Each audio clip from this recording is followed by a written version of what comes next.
The suitcase hit the hallway floor at 6:42 p.m. She smelled like hotel soap and someone else's cologne.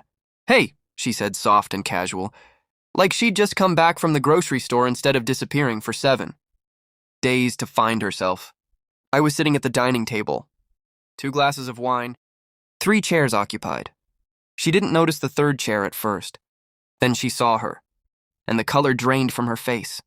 That was the moment I knew I'd won. I used to believe in us. 8 years. A small house with cracked tiles we promised to replace. Sunday pancakes. Inside jokes no one else understood. She used to fall asleep on my chest like I was the safest place in the world.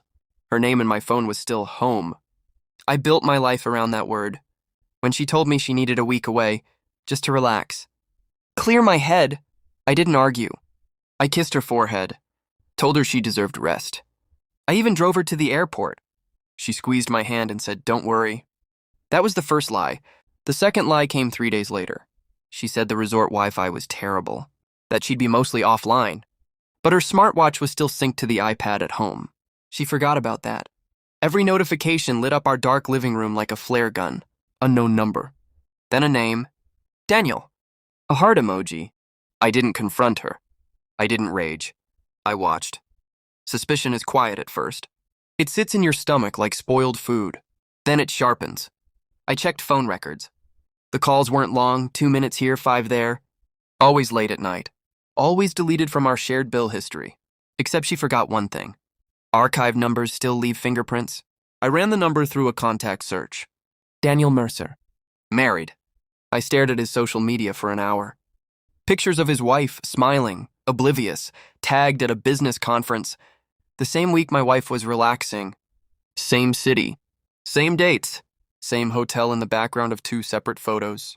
That was when the pain stopped feeling like grief and started feeling like strategy. I didn't sleep that night. I built a timeline instead. Screenshots, call logs, hotel booking confirmations forwarded to a hidden folder she didn't know I could access. She used our joint credit card for the deposit. Sloppy. I hired a private investigator on day 4. Quiet man, efficient. By day 6, I had photographs. Balcony, wine, her hand on his chest. The way she used to touch mine. I thought I'd break when I saw it. Instead, I felt calm. Control returned like oxygen. The investigator uncovered something better than photos. Daniel's wife had no idea. I reached out to her anonymously first. Sent 1 picture. No message. She responded within minutes. "Who is this?" I asked to meet. She agreed. Her name was Elise. When she walked into the cafe, she already knew. I saw it in her eyes, that fragile recognition of truth you've been avoiding. I showed her everything. I didn't dramatize it. Didn't embellish. Facts are cruel enough. She didn't cry.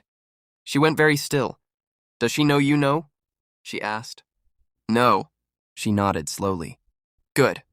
That was when we became allies. The plan wasn't impulsive. It was surgical. Elise accessed Daniel's laptop while he showered on the final night of the trip. She mirrored his messages to a cloud account. Full conversations. Plans to leave their spouses eventually. Jokes about how trusting we both were. That word stung. Trusting. We compiled everything. I met with a lawyer on day 7. Quiet consultation, asset protection, documentation, divorce papers drafted but not filed. Elise did the same. We didn't want screaming matches. We wanted precision. So at 6:42 p.m., when my wife rolled her suitcase into the hallway and began her rehearsed speech about clarity and growth, she finally noticed. Elise sitting at my table, her breath caught. "Elise, what are you doing here?" I leaned back in my chair, waiting. She looked at me then, really looked at me, and I watched realization crawl across her face. I slid a manila envelope across the table. Photographs first, then transcripts, then copies of hotel confirmations. Each page turned slower than the last.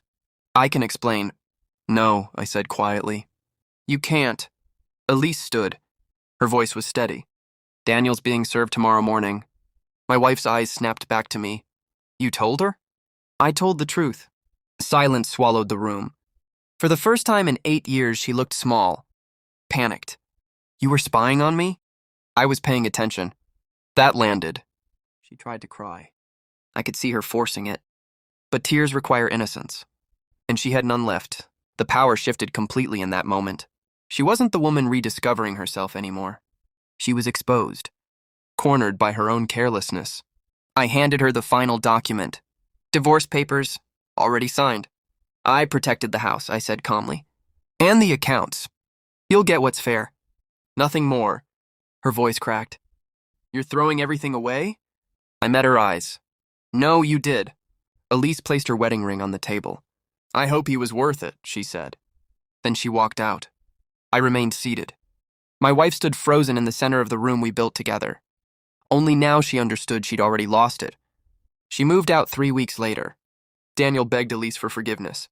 She filed anyway. There eventually collapsed into chaos within days. Affairs thrive in secrecy. They rot in daylight. As for me, the house is quiet now. Peaceful. Sometimes I stand in the kitchen and remember who I used to be. The man who believed love alone was enough.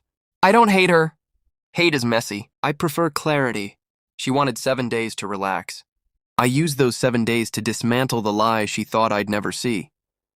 When she walked back through that door, she expected safety. Instead, she found consequence. And I found something better than revenge. I found control. And I never plan on losing it again.